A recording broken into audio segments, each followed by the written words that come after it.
हम्म, एक बात बताओ, किस्मत और कर्म में क्या अंतर है? किस्मत बड़ी है या फिर कर्म? सवाल तो तुमने बहुत अच्छा पूछा है। किस्मत और कर्म दोनों का अपना ही इम्पोर्टेंस है। इससे एक मुझे चौपाई याद आई श्री रामचरितमानस की। जब प्रभु राम को वनवास होता है, वो माता सीता के साथ जाते हैं वन में लक्ष्मण के साथ में। तो भरत जी पूछते हैं वशिष्ठ जी से कि भाई की कुंडली ये लिखी थी आपने, आपने कहा था राजयोग है कुंडली में लिखा हुआ, फिर ये वनवास कैसे? तो वशिष्ठ जी कहते हैं, सुनो भरत भावी प्रबल, विलख कहे मुनिनाथ, हानि लाभ जीवन मरण, जस अपजस विधि हाथ। इसका मतलब ये है कि आपके जीवन में जो कुछ भी हो रहा है या जो भी घटना घटेगी, जो कुछ भी होने वाला है, जो कुछ पहले हुआ है, ये सब पहले से विधि ने, विधाता ने लिखा हुआ है। फिर सवाल कि जब कुछ सब कुछ पहले से लिखा हुआ है तो कर्म करने से क्या लाभ होता है? तो कर्म करने का दो लाभ।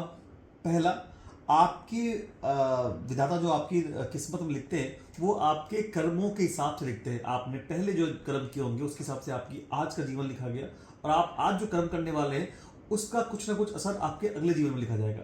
एंड मोर इंपॉर्टेंट, सबसे इंपॉर्टेंट चीज क्या होती है, अपने कर्मों से आप विधि का लिखा हुआ अच्छा या बुरा, मतलब अच्छा है तो उसको और अच्छा, और बुरा है तो और बुरा, या बुरा है तो उसको बिल्कुल कम बुरा, और अच्छा है तो उसको बिल्कुल अच्छा कर सकते हैं अपने अच्छे कर्म या बुरे कर्म से। जैसे कि बताता हूं आपको मैं,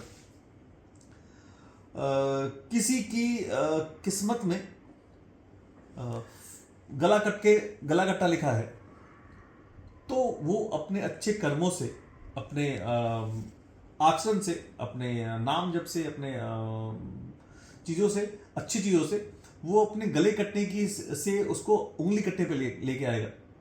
किसी की किस्मत में राजयोग लिखा है और फिर अपने बुरे कर्मों से उस राजयोग को एक नॉर्मल साधारण सी जिंदगी पे लेके आ जाएगा। इसलिए आपके कर्म आपके किस्मत को अच्छे को और अच्छा, और बुरे को कम बुरा कर सकते हैं। और आपके बुरे कर्म आपके अच्छी किस्मत को कम अच्छा और बुरी किस्मत को बहुत बुरा कर सकते हैं। इसलिए अच्छे कर्म करते रहिए और अपनी किस्मत पे भरोसा रखिए। भगवान ने सबकी किस्मत में कभी ना कभी अच्छा लिखा होता है, वो इक्वलेंट होता है। अगर आपने किसी का बहुत बुरा नहीं किया है, कभी किसी का बुरा नहीं किया है, तो आपका